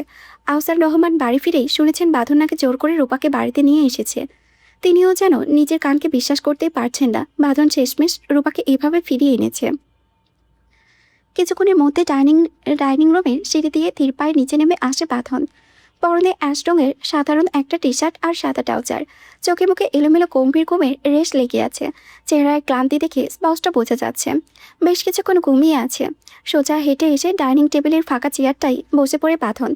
আহসান রহমান নিজের চশমাটা ঠিক করতে করতে তীক্ষ্ণ দৃষ্টিতে তাকান ছেলের দিকে। গম্ভীর কণ্ঠে প্রশ্ন করেন, রূপাকে কেন নিয়ে এসেছিস? ও তো বাইরে থেকে পড়াশোনা করতে চায়। বাঁধন নিজের প্লেটে খাবার তুলতে তুলতে একদম নির্বিকার ও শান্ত সুরে বলে, আমার মন চাইছে, নিয়ে এসেছি। আর ও এখন থেকে বাড়িতে থেকে পড়াশোনা করবে, বাইরে থাকার কোনো দরকার নেই। ছেলের এমন একরোখা জবাব শুনে আহসান রহমানের কপালে সামান্য ভাঁজ পড়ে।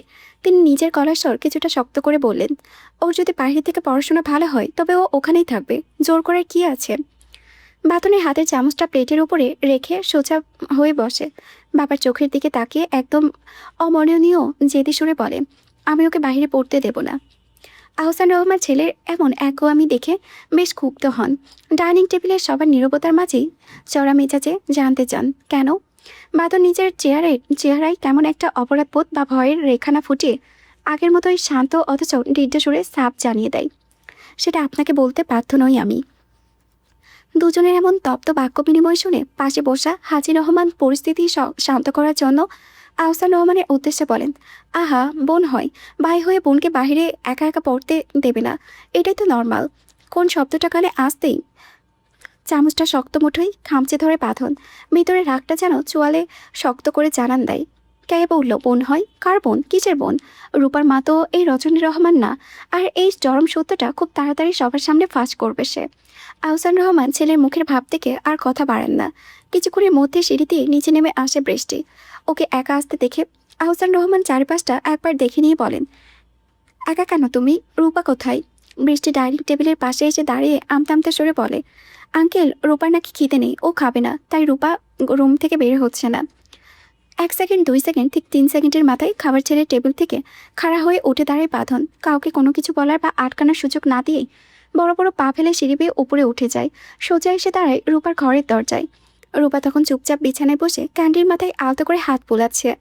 কোনো রকম অনুমতি ছাড়াই সরাসরি রূপার একদম সামনে এসে দাঁড়ায় বাঁধন। 2 হাত ট্রাউজারের পকেটে ঢুকিয়ে উপর থেকে নিচ তাকিয়ে গম্ভীর মেজাজে বলে, ভাত খাবি চল। আচমকা বাঁধনের এমন কড়া কণ্ঠস্বরে চমকে উঠে তাকায় রূপা। নিজেকে কিছুটা সামনে নিয়ে মুখটা যথাসম্ভব অভিমানে ফুলিয়ে সুরে বলে, খাবো না আমি, আমার খিদে নেই। বাঁধন নিজের চাউনি আরও কিছুটা তপ্ত করে একদম শান্ত হুঁশিয়ারি সুরে বলল, খাবি না? রূপা নিজের জেদ ধরে রেখে উল্টো দিকে মুখ ঘুরিয়ে একরোখা সুরে বলে, না। বাঁধন নিজের জায়গা থেকে এক চুলো না নড়ে আরও এক ধাপ চেপে ধরে বলে, খাবি না? রূপা এবার সরাসরি বাঁধনের চোখের দিকে তাকিয়ে বেশ চড়া এবং জেদি সুরে বলে, বলছি তো না।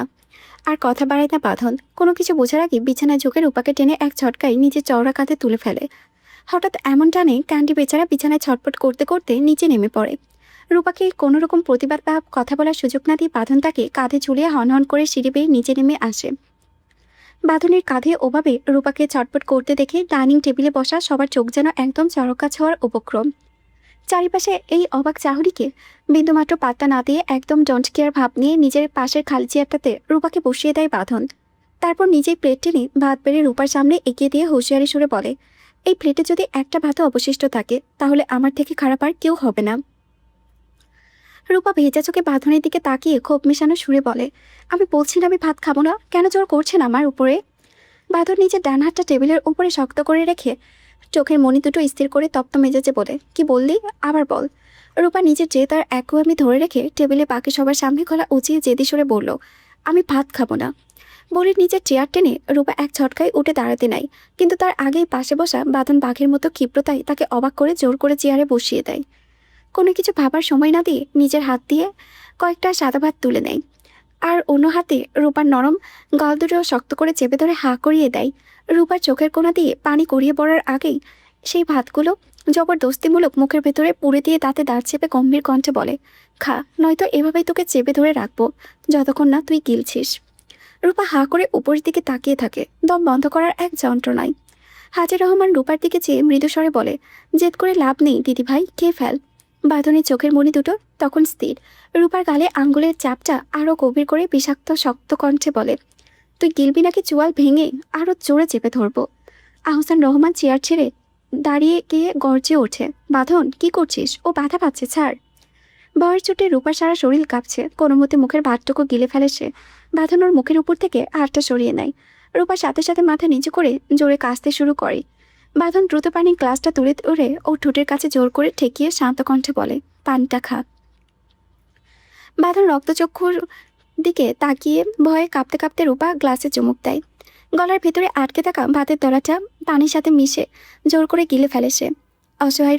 অসহায় আহসান রহমান রূপার দিকে তাকিয়ে করুণ মিষ্টিত স্বরে বলে, রাগ করে না মা, খেয়ে নাও। ভিতুর মতো মাথা নিচু করে কাঁপতে কাঁপতে ভাতের প্লেটে হাত চালায় রূপা। পুরো ডাইনিং টেবিলটা এখন এক গভীর নিস্তব্ধতায় আচ্ছন্ন। সবাই যেন খাবার গিলছে, কিন্তু কারো মনে শান্তি নেই। রূপার ওই তীক্ষ্ণ নজরটা রূপার উপরে থেকে সরছেই না। ডাইনিং টেবিলের এই অস্বস্তিকর পরিবেশটা যেন রূপার শ্বাস কেড়ে নিচ্ছে। খাওয়ার শেষে গভীর রাতে বাড়ির বাহিরে সুইমিং পুলের সামনে এসে দাঁড়ায় রজনী রহমান। চারিপাশে নিস্তব্ধতার মাঝে চোখ বুলিয়ে নিশ্চিত হয়ে নেয় আশেপাশে কেউ আছে কিনা। তারপর নিজের ফোন থেকে দ্রুত একটা নাম্বারে কল লাগায়। কয়েকটা রিং হতেই ওপাশ থেকে কলটা রিসিভ হয়। ভেসে আসে এক পুরুষের চতুর কণ্ঠ, খবর কি, সব ঠিকঠাক এগোচ্ছে তো? রজনী রহমান অন্ধকারের দিকে তাকিয়ে তাতে দাঁত চেপে নিচু স্বরে বলে, ঠিকঠাক আর কই, মস্ত বড় একটা ঝামেলা পাকিয়ে গেছে। ওপাশ থেকে পুরুষটি কিছুটা বিরক্তি ও সন্দেহান হয়ে বলে, কি হয়েছে খুলে বলো। রজনী রহমান নিজের গলার স্বর আরও নামিয়ে অস্থির মেজাজে বলে, আমার আগের পক্ষের ছেলেটা রূপার উপরে বড্ড বেশি অধিকার বলাচ্ছে। লক্ষণ কিন্তু মোটেও সুবিধা ঠেকছে না। যে ছেলে মেয়েটাকে দু চোখে সহ্য করতে পারতো না, আজ সে না খেলে জোর করে মুখে ভাত গুজে দিচ্ছে। হুট করে কি এমন উল্টে গেল যে এত দরদ উতলে উঠল? রজনী রহমানের আশঙ্কায় ওপাশ থেকে একটা শীতল ও তাচ্ছিলের হাসি ভেসে এলো। সেই পুরুষটি বেশ তাচ্ছিল্যভাবেই বলল, আরে রাখো তোমার দরদ, খোঁজ নিয়ে দেখো তোমার ওই ছেলে রূপার প্রেমে হাবুডুবু খাচ্ছে। কথাটা শুনে রজনী রহমানের ভেতরটা খাটকা লেগে গেল। কপালে চিন্তার ভাঁজ ফেলে ফিসফিসিয়ে বলল, কিন্তু এটা কিভাবে সম্ভব? সবাই জানে রূপা এখন ওর সৎবোন। নিজের সৎবোনের প্রেমে একটা ছেলে কিভাবে পড়ে? ওপাশ থেকে পুরুষটির কণ্ঠ এবার হিসিয়ে ও চক্রাকারের সুরে ভারী হয়ে ওঠে। ঠান্ডা মাথায় মনে করিয়ে দিয়ে বলে, আজকাল দুনিয়ায় সবই সম্ভব। শোনো, সে প্রেমে পড়ুক আর জাহান নামে যাক, রূপা তোমার নজরে রাখতে হবে। ও আমাদের সোনার ডিম পাড়া হাঁস। ও হাতছাড়া হওয়া মানে এতগুলো বছরে আমাদের পুরো প্ল্যানটা এক মুহূর্তে ছাই হয়ে যাওয়া। রজনী রহমান সুইমিং পুলের পানির দিকে শূন্য দৃষ্টিতে তাকিয়ে ক্ষোভ মেশানো সুরে বলে, এতটা মা যতটা আদর করে আমি তার থেকেও দ্বিগুণ আদর করেছি ওকে। নিজের মেয়ের অভাব আমি বিন্দুমাত্র উপস্থিত দিইনি। এর থেকে আর কিভাবে আদর করতে হয় জানা নেই আমার। কিন্তু আমি এখন বড্ড ক্লান্ত, আর ভালো লাগে না এই মা মায়ের অভিনয় করতে।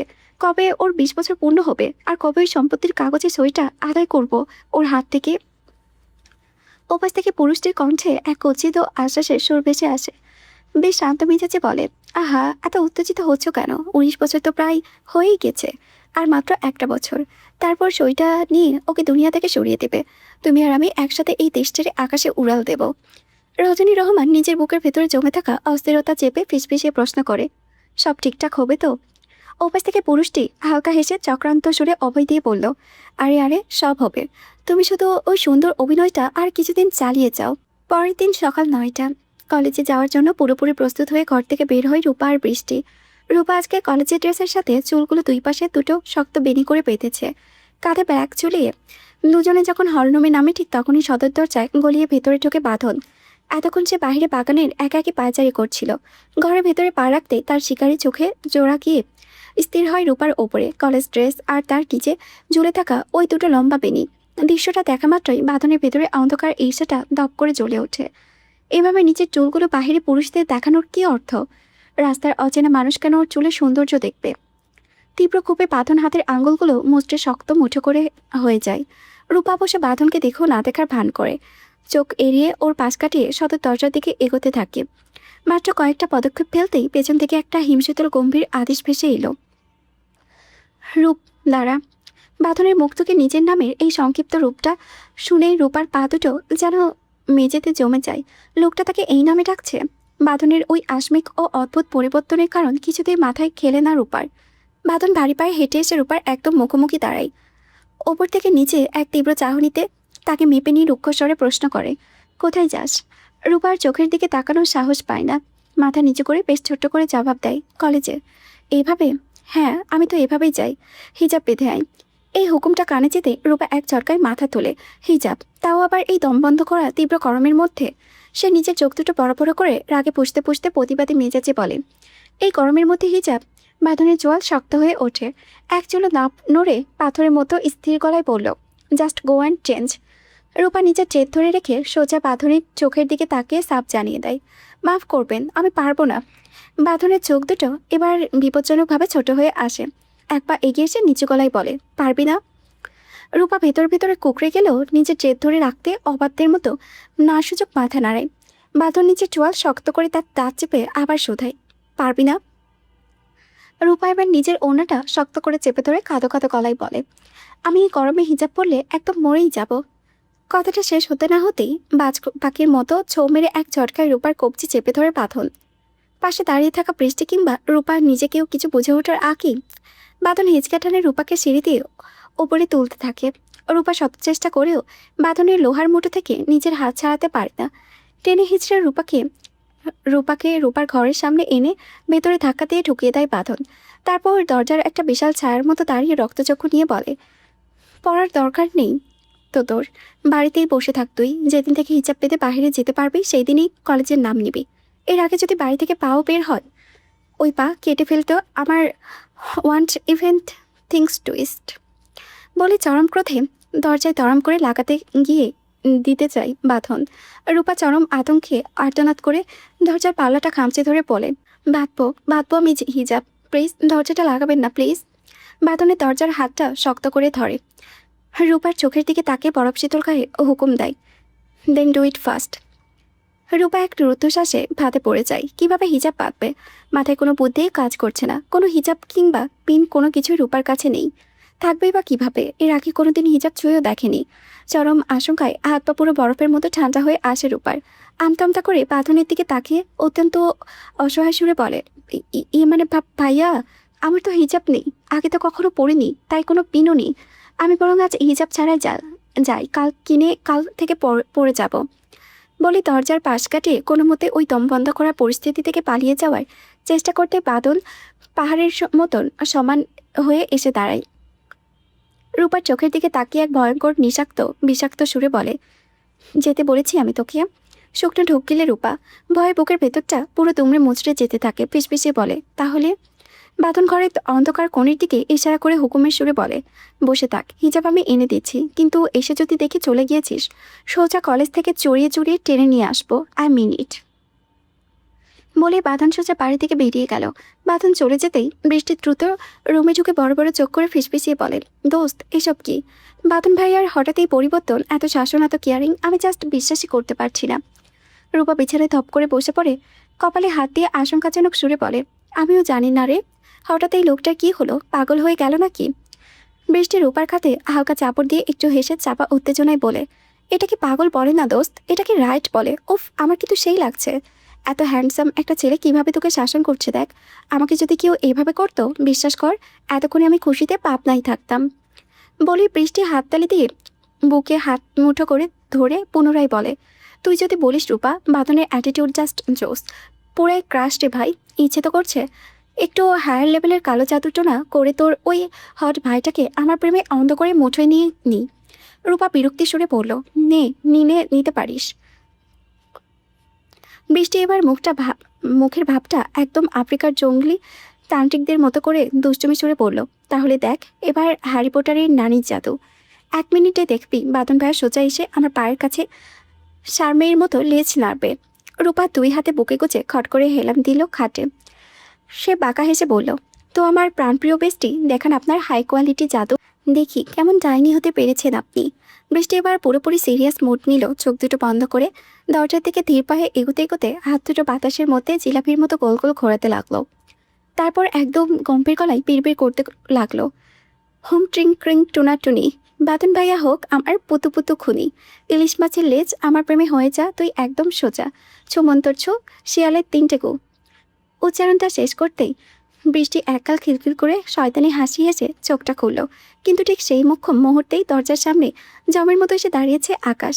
বৃষ্টি চোখ খুলে একদম সামনাসামনি দেখলো আকাশের হা করে থাকা গম্ভীর মতো মুখটা। আচমকাই জঘন্য মন্ত্রের পর দরজায় আকাশকে দেখে বৃষ্টির মগজ পুরো শর্ট সার্কিট হয়ে গেছে। তার সহজ সরল মাথাটা ধরে নিল জাদু 100% কাজ করে গিয়েছে, কিন্তু মন্ত্রের উচ্চারণে ভুল হয়। বাঁধনের জায়গায় ভুলে আকাশ নামের এই আজরাইলটা এসে ল্যান্ড করেছে নিজের চাদর এমন কোচের সাইড এফেক্ট আর আকাশের পেত্তি দেখার মতো। চাহনি দেখে বৃষ্টির কলিচা শুকিয়ে গেল। সে ফুসফুসে সবটুকু বাতাস এক এক করে দিল একটানা চিৎকার। আহ! বৃষ্টিকে এভাবে কলিচা পাঠানো চিৎকার দিতে দেখে আকাশ চরম বিরক্তিতে নিজের কান দুটো চেপে ধরে। তারপর কপালে 3টা ভাঁজ পেলে কড়া গলায় ধমক দিয়ে বলে, শাট আপ! কি হয়েছে? এমন শিয়ালের মতো চিৎকার দিলে কেন? ওদিকে বিছানায় বসা রূপা ততক্ষণে হাসতে হাসতে শেষ। হাসির চোটে ওর পেট ফেটে যাওয়ার অবস্থা। বৃষ্টির এবার নিজের কাঁপতে থাকা আঙ্গুলগুলো কামড়াতে আকাশের দিকে তাকিয়ে আমতা করে বলে, স্যার বিশ্বাস করুন, আমি আপনাকে ডাকিনি। আমি তো পুরো কথা শেষ করার আগেই আকাশ নিজের বাদ দিকের ব্রুটা কুচকে কড়া গলায় শুধালো, হোয়াট? কি বলছো তুমি? বৃষ্টি এবার অপরাধীর মতো মাথা নিচু করে ফিসফিসিয়ে বলে, আসলে স্যার একটা ভুল মন্ত্র পড়ে ফেলেছিলাম, তাই মনে হলো ওপরওয়ালা বাঁধন ভাইয়ার বদলে আপনাকে পাঠিয়ে দিয়েছে। আকাশ এবার নিজের নজর জোড়া বৃষ্টির উপরে স্থির করল। এই মেয়েটা সাত সকালে কি যাতা বকছে, সে কড়া সুরে বলল, কি আবল তাবল বলছো? কিসের মন্ত্র ভুল? বিছানায় বসা রূপা তখন আস্তে আস্তে বিছানায় কড়াকড়ি খাচ্ছে। সে কোনো মতো নিজের হাসি চেপে বলল, ভাইয়া ওনাকে খাটো কালো জাদু করতে পারে, তাই কালো জাদু করে বাঁধন ভাইয়াকে ওর পায়ের কাছে এনে টেনে নিয়ে এসেছিল। ওই কালো জাদুর মন্ত্রই পড়েছিল, কিন্তু মাঝপথে উল্টো উচ্চারণ ভুল হওয়ায় কারণে ওনার জায়গায় তোমায় পাঠিয়ে দিয়েছে। কথাটা শোনা মাত্রই বৃষ্টি একদম রাগী ডাইনির মতো চোখ গরম করে রূপার দিকে তাকায়। মনে মনে চায় রূপাকে কাঁচা চিবিয়ে খেতে। অবশ্য আকাশ আর একটা শব্দ খরচ করে না। সে কিছুক্ষণ ভ্রু উঁচিয়ে বৃষ্টির ভাবলার মতো মুখের দিকে তাকিয়ে যেন দেখছে চিড়িয়াখানায় কোনো অদ্ভুত জীব। তারপর একটা দীর্ঘশ্বাস ফেলে মনে মনে একে আস্ত পাগল ভেবে কোনো কথা না বলে ওখান থেকে চলে যায়। আকাশ চোখের আড়াল হতেই বৃষ্টির তীরের মতো ছুটে এসে ধুমধাম রূপার পিঠে দুটো কিল বসিয়ে দিয়ে ক্ষোভের সুরে বলে, তোকে কে বলতে বলেছে? হ্যাঁ, এখন স্যার মনে মনে আমাকে কোন লেভেলের পাগল ভাবছে বলতো? রূপা পিঠে হাতাতে হাতাতে তখনও হেসেই চলে, হাসতে হাসতে বলে, আরে থাম থাম, সত্যি কথাই তো বলছি। তবে যাই বলিস দোস্ত, তোর ওই কুত্তা শিয়ালের জাদুটা কিন্তু বেশ জোস ছিল। এমন ভুলভাল জাদু তুই রোজ রোজ করিস, বিনোদন ভালোই পাবো। দুজনের এই দুষ্টুমির মাঝে বৃষ্টির হঠাৎ প্রচণ্ড ওয়াশরুম পায়। সে তাড়াহুড়ো করে ওয়াশরুমে চলে যায়। বৃষ্টি যেতেই ঘরের দরজায় এসে প্রবেশ করে বাঁধন। এক হাতে একটা বড় শপিং ব্যাগ। বাঁধনের ভারী আবয়বটা দেখা মাত্রই রূপার বুকের ভেতরটা কেঁপে ওঠে। পরপর দুইবার শুকনো ঢোক গিলে নেয় সে। বাঁধন কোনো কথা না বলে সোজা রূপার পড়ার টেবিলের ওপরে শপিং ব্যাগটা ছুঁড়ে দেয়। তারপর পাশের সোফাটায় গিয়ে বসে। দীর্ঘ শরীরটা এলিয়ে দিয়ে ফোনে স্ক্রল করতে করতে বলে, ফার্স্ট রেডি হ, আমি দিয়ে আসবো। রূপার কোনো কথা বাড়ানোর সাহস পায় না। কাঁপান্ত হাতে টেবিল থেকে শপিং ব্যাগটার বুক খোলে। ভেতরে তাকাতেই রূপার চোখ জোড়া স্থির হয়ে যায়। স্তব্ধতায় বুকের ভেতরে হৃদস্পন্দন যেন এক মুহূর্তের জন্য থমকে দাঁড়ায়। ভেতরে একটা চমৎকার সাদা স্ক্র্যাপ, নিখুঁত পাথরের ডিজাইন করা আকর্ষণীয় মাথার প্যান্ট, এক ডজন ঝকঝকে সাদা পাথরের চুড়ি, সেফটি পিন, আলপিন এবং আর তার সাথে জমকালো পাথরে কিছু এক্সট্রা সেফটি পিন। জিনিসগুলো দেখে রূপার গলায় ভেতরটা শুকিয়ে কাঠ হয়ে যায়। বাঁধন কি এসব তার জন্যই কিনে এনেছে? জিনিসগুলো বড়টা পছন্দ হয়ে যায় রূপার। বিশেষ করে ওই পাথরের মাথার ব্যান্ডটা দেখে তো অবশ হয়ে যাওয়ার মনেও একটা তীব্র দোলা লাগে। তীব্র একটা ভালো লাগাই ইচ্ছে করে এখনই জোর করে একটা চিৎকার দিতে, কিন্তু বাঁধনের ভয়ে এই চিৎকারে গলার কাছে দলা পাকিয়ে থাকে। ঠিক তখনই সোফায় বসা বাঁধন আর চোখে রূপার দিকে তাকাই। রূপাকে ওভাবে হা করে জিনিসগুলোর দিকে তাকিয়ে থাকতে দেখে ফোন স্ক্রল করতে করতে একদম গম্ভীর পাতালভেদী গলায় বলে, হা করে তাকিয়ে থাকার দরকার নেই, ওইগুলো তোরই, জাস্ট 10 মিনিটস সময় দিলাম, রেডি হও। কিছুটা ভেবেই রূপা ব্যাগ থেকে স্কার্ফটা বের করে মাথায় জড়াতে চায়, কিন্তু কখনো স্কার্ফ না পরায় কিছুতেই তা ঠিকঠাক করতে পারছে না। যতবারই বাঁধতে যাচ্ছে রেশমি কাপড়টা পিছলে আলগা হয়ে যাচ্ছে। এই ব্যর্থ চেষ্টার ছটপটানি দেখে চোখে এড়াই না বাঁধনের। সোফায় বসা অবস্থায় থেকেই সে এক দৃষ্টে তাকিয়ে ঠাট্টা গলায় জিজ্ঞেস করে, বাঁধতে জানিস না? অপরাধীর মতো মাথা নিচু করে হাসিচোখ মাথা নাড়ায় রূপা। চুপচাপ সোফা ছেড়ে উঠে দাঁড়ায় বাঁধন। নিজের ফোন থেকে স্কার্ফ বাঁধার একটা ভিডিও বের করে সে রূপার টেবিলের ওপরে সশব্দে রাখে। তারপরে রূপার হাত থেকে স্কার্ফটা কেড়ে নিয়ে শক্ত করে ধরে সোজা করে দাঁড় করায় তাকে। বাঁধনের শরীরে তীব্র পুরুষালী সুবাস আর ভারী রাজকীয় উপস্থিতি নিমিষে অবশ করে দেয় রূপার চারিপাশ। ফোন থেকে ভিডিওটির দিকে চেয়ে ঠিক ওই কায়দাতেই বাঁধন মাথার কাপড়টা পেঁচাতে থাকে। তার শক্ত আঙ্গুলের আশমিক ছোঁয়ায় রূপার নরম চামড়ায় এক অদ্ভুত শিহরণী অনুভূতি জাগিয়ে তোলে। রূপার সম্মোহিতের মতো হা করে বাঁধনের মুখের দিকে তাকিয়ে থাকে। বাঁধনের ফর্সা নিখুঁত কামানো মুখটা দেখে এই মুহূর্তে কিছুটা তীক্ষ্ণ হয়ে আছে। সোজা নাক, ধারালো চোয়াল আর বাম চোখের ভ্রুর পাশে চামড়া কাটা পুরুষালী দাগটা গভীর মনোযোগ কুঁচকে উঠেছে। ওই একটা কাটা দাগ যেন বাঁধনের সৌন্দর্য আরও হাজার গুণে বাড়িয়ে দিয়েছে। চোখের ঘুটু পাপড়ি আর ঠোঁটে তাচ্ছিল্যের ভাঁজে কি ভীষণ পুরুষ দণ্ডিত আর মোহমনীয় লাগছে এই পুরুষটাকে। এক অদ্ভুত বন্য আর মাদকীয়তায় আকর্ষণ ছড়াচ্ছে তার পুরো অবয়ব থেকে, যা এই নির্জন ঘরে একমাত্র রূপাই এত কাছ থেকে দেখেছে। আর এই রূপ যে কাউকে পাগল করে দেওয়ার জন্যই যথেষ্ট। ঠিক তখনই সামনের আয়নাটাই চোখ পড়ে বাঁধনের। সে স্পষ্ট দেখে আয়নার প্রতিফলনে রূপা তার দিকে কামাতুরের মতো হা করে তাকিয়ে আছে। বাঁধন এক মুহূর্ত দেরি না করে পাতালভেদী গলায় বলে, চোখ নামা, তোর চোখের দৃষ্টি ভালো না। আচমকা বাঁধনের এই হুল ফুটানো কথায় চমকে যায় রূপা। এক তীব্র লজ্জায় আর অপমানে নিমিষেই মাথা নিচু করে ফেলে সে। বাঁধন কি বলল তার দৃষ্টি ভালো না? এর মানে কি বাঁধন কি তাকে সস্তা বা চরিত্রহীন বোঝাতে চাইছে? রাগে আর ক্ষোভে নিচের ঠোঁটটায় দাঁত দিয়ে কামড়ে ধরে রূপা। ভেতরে পুরো জ্বলে পড়ে যায়। বাঁধন না হয় এই জায়গায় এখন অন্য কেউ থাকলে আজ তার অবস্থা চরম খারাপ করে ছাড়ত সে। এমন সময় ভার্সিটি যাওয়ার জন্য তৈরি হয়ে রূপার রুমে প্রবেশ করে শান্তা। ভেতরে পা রাখতেই থমকে যায় সে। চোখ দুটো বিস্ময় স্থির হয়ে আসে। বাঁধন নিচে দাঁড়িয়ে অত্যন্ত মনোযোগ দিয়ে রূপাকে স্কার্ফ পরিয়ে দিচ্ছে। নিজের চোখকে কিছুতেই বিশ্বাস করতে পারে না শান্তা। মনের ভুলে দুবার চোখের পলক ফেলে নিজেকে বোঝানোর চেষ্টা করে, কিন্তু সামনের এই বাস্তব এতটুকু মেয়েকে নয়। এটা কি করে সম্ভব যে মেয়েকে এই ছেলে দু চোখে দেখতে পারতো না? শৈশবের অবাধ্যতাই যার মাথা পর্যন্ত ফাটিয়ে দিয়েছিল, আজ সেই কঠিন হৃদয়ের পুরুষটাই কিনা এত সযত্নে তার মাথায় কাপড় জড়িয়ে দিচ্ছে। মুহূর্তের মধ্যে একটা তীব্র দমচাপা হিংসা বিষের মতো ছড়িয়ে পড়ে শান্তার সারা শরীরে। গতকাল থেকে সে লক্ষ্য করেছে বাঁধন অতিরিক্ত মাত্রায় রূপার উপরে এক অদৃশ্য অধিকার খাটিয়ে চলেছে। ভাই হিসেবে বোনের উপরে অধিকার খাটানো, শাসন করাটা স্বাভাবিক, কিন্তু বাঁধনের ওই চাহনি আর অধিকারবোধের ধরন কোনো সাধারণ ভাইয়ের মতো নয়। পুরো বিষয়টা শান্তার মনে একটা অদ্ভুত অস্বস্তি তৈরি করে। মৃত্যুটা রূপার প্রতি একটা অজানা আক্রোশে রিরি করে ওঠে। ঠিক তখনই ওয়াশরুমের দরজা খুলে বাইরে আসে বৃষ্টি। ঘরের ভিতরে এই অবিশ্বাস্য দৃশ্যটা দেখা মাত্রই সে যেখানে ছিল সেখানেই জমে যায় বিস্ময় চরম ধাক্কায়। একদম বোকার মতো হাঁ করে তাকিয়ে থাকে সে। তবে বাঁধন সেদিকে বিন্দুমাত্র মনোযোগ দেয় না। অত্যন্ত নিখুঁত পরিপাটি ছন্দে রূপার স্কার্ফটা বাঁধা শেষ করে। এরপর একটু পিছিয়ে গিয়ে তার সেই গভীর চোখের চাহনি দিয়ে শান্ত গলায় বলে ওঠে, এবার ঠিক আছে? রূপা দূরে দূরে বুকে আয়নার দিকে তাকায়, আর তাকানো মাত্রই নিজের প্রতিচ্ছবি দেখে বুকের ভেতরটা এক তীব্র দোলাচলে অনুভব করে সে। এত সুন্দর করে মাথায় নিখুঁত ভাঁজটা ফেলে স্কার্ফটা বেঁধে দিয়েছে বাঁধন। একটা কঠোর স্বভাবের ছেলে মানুষ হয়েও যে এত স্বনিপুণ আর মন মাতানো উপায়ে স্কার্ফ বাঁধতে জানে, তার উপার ধারণার বাহিরে ছিল। বাঁধনের সেই আশমিক ছোঁয়ায় রেশ এখনও তার পুরো শরীরে অস্বস্তিতে এক অদ্ভুত ঘোর তৈরি করে রেখেছে। কিছুক্ষণ পর রূপা, বৃষ্টি আর শান্তা গাড়ির পেছনের সিটে গিয়ে বসলো। পুরো গাড়িতে এক স্তব্ধ ভারী নীরবতা। কলেজ গেটের কাছে আসতেই রূপার সাথে সীমার দেখা হয়ে যায়। এই কয়েকদিনে রূপার সাথে সীমার বেশ একটা আত্মিক মিল তৈরি হয়েছে। এমনকি চটপটে বৃষ্টির সাথেও সীমার একটা সুন্দর ভাব জমে উঠেছে। সীমা রূপার মাথায় একটা চমৎকার স্কার্ফটা দেখে বেশ চমকে উঠে একগাল হেসে বলে, ওয়াও, আজ হঠাৎ স্কার্ফ পরেছ যে, তোমাকে কিন্তু দারুণ মানিয়েছে। বৃষ্টি মুচকি এসে পাশ থেকে আলতো করে ফোড়ন কাটে। আসলে তার ভাই হিজাব ছাড়া বাইরে বের হতে একদম কড়া নিষেধ করে দিয়েছে। ধরে নিতে পারো এখন থেকে প্রতিদিন হিজাব করেই কলেজে আসতে হবে। সীমা গভীর চোখের উপর দিকে তাকিয়ে নরম প্রশান্ত গলায় বলে, তোমাকে হিজাবেই বেশি সুন্দর লাগছে। ওদের এই টুকটাক কথোপকথনের মাঝে হঠাৎ একটা তীব্র কর্কশ শব্দে ঠিক গেটের সামনে এসে বাইকের ব্রেক কষল ইস্তিয়াক। সামনে তাকাতে ইস্তিয়াকের চোখ দুটো এক অদ্ভুত ক্রোধ আর বিস্ময় স্থির হয়ে যায়। সীমা রূপার সাথে হেসে হেসে কথা বলছে, এর মানে কি? সীমা রূপাকে চেনে। হুট করে বৃষ্টির চোখ পড়ে ইস্তিয়াকের দিকে। সে মুহূর্তেই চটপটে গলায় ইস্তিয়াকের উদ্দেশ্যে বলে, আরে ইস্তিয়াক ভাইয়া, কেমন আছেন? আপনাকে তো অনেকদিন পর দেখছি।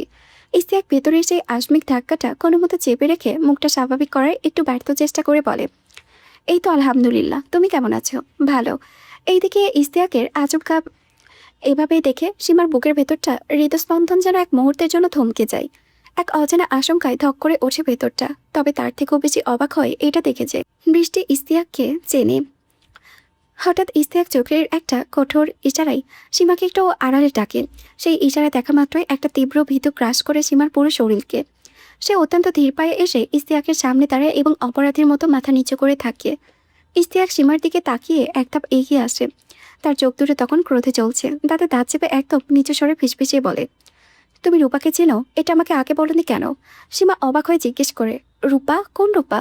ইস্তিয়াক চোখের ইশারায় রূপাকে দেখিয়ে দেয়। সীমা সেই দিকে তাকিয়ে কিছুটা বিস্মিত গলায় বলে, ও আচ্ছা, ও তো আমার ক্লাসমেট। তার মানে আপনি এতদিন যে রূপার কথা বলেছিলেন, ওই সেই রূপা? ইস্তিয়াকের হাসিচোখ মাথা নাড়ে।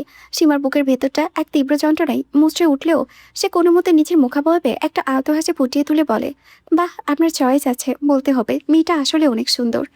ইস্তিয়াক কিছুটা দ্বিধা নিয়ে মাথা চুলকে বলে, তাহলে একটা ব্যবস্থা করে দাও, প্রেমটা করিয়ে দাও। আমার তো আর একসাথে থাকছি না, একসময় আলাদা হয়ে যাব। এভাবে তো আর সম্পর্ক টেনে নেওয়া সম্ভব না, তাই না? ইস্তিয়াকের এই অবহেলা মেশানো কথাগুলো শুনে সীমার মনে হয় কেউ যেন তার কলিজায় ঠিক মাঝখানটায় ধারালো কোনো ছুরি বসিয়ে দিল। এতগুলো দিন ধরে সে এই মানুষটাকে নিজের অজান্তে প্রচণ্ড রকম ভালোবেসে ফেলেছে।